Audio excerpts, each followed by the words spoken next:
Sveiki. Eglė. Kotryna. Mes vėl čia.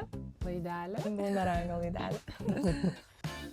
Taip, ir tęsime mūsų kūrybingumo odisėją. Kūrybos odisėją. Tai gavomės kitą klausimą, kurį norėtume pasidalinti su jumis. Tai klausimas skamba taip. Aš jaučiuosi įstrigus tarp ieškojimo ir rimto kūrimo. Tai jau kai nusprendžiam, kad kažką kūriam, ar ne? Kaip pasirinkti kelią, žodžiu. Ar aš dar vis eksplorinsiu, ar jau laikas kurti. Čia toks trikė, nes čia ant tavęs ta atsakomybė, man atrodo, ar tu prisiemi ar ne. Bet tu dabar sėdėsi ir leisi savo laiką ir energiją ant kažko, kas tu galvoji, kad galimai gali veikti ar tenai, nežinau, tau nešti kažkokį pasitenkinimą ar tą kūrybinę išraišką kažkaip. Nes man atrodo yra lengviau ieškoti, žiūrinėti. Jo, tokia būt daugiau observatorius. Jo, ir toks gal tai atneša greičiau tą tokio kažkokio, ne tai kad pasitenkinimo, bet ir to paties, nežinau, įkvėpimo ir tokio nuolatinę tą kaitą. Aišku, kaip kam turbūt. Taip. Bet duoda to tokio įdomumo kažkokio, kas jeigu tu nusprendai jau rimtai kažką kurti, tai tas kelias nebus būtinai vien tik tai fun ir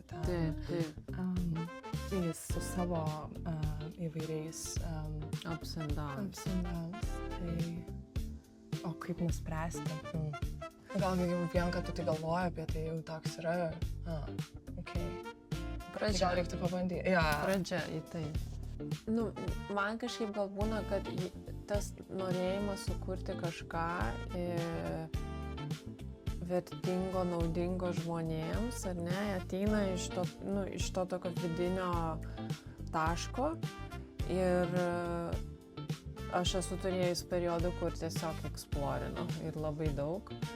Ir tu net nejauti, kad tu nori kažką perduoti, pasidalinti, tu tiesiog konsumini iš vienos pusės. Bet jeigu ateina laikas, kad jau subręsta ir idėja ir atrandi tą formą išraiškos, kuri tikrai tau tiktų, tai tu tiesiog negali sustabdyti to proceso, kai jau laikas ateina kurti kažką rimto. Tai jeigu neatėjo tas laikas, tai reiškia nereikia kurti, neforsuokit ir nebandykit, kaip sakant, iš savęs išspausti kažko. Nereikia. Kai ateis laikas, kai jūs jausit, kad jau vos ne jūs kaip ir šaukia tą kūrybą, ar ne, tai čia neįmanoma sustabdyti to proceso. Ta prasme, pasidarai toks biškai išprotėjęs, toks išalkęs.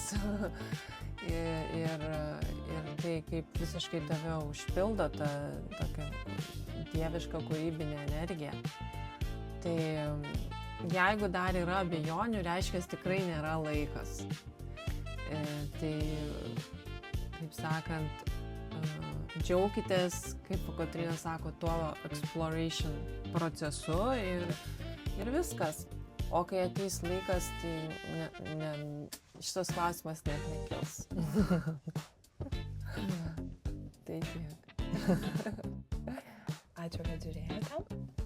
Ir iki kitų kartų. Like, subscribe and share. Iki.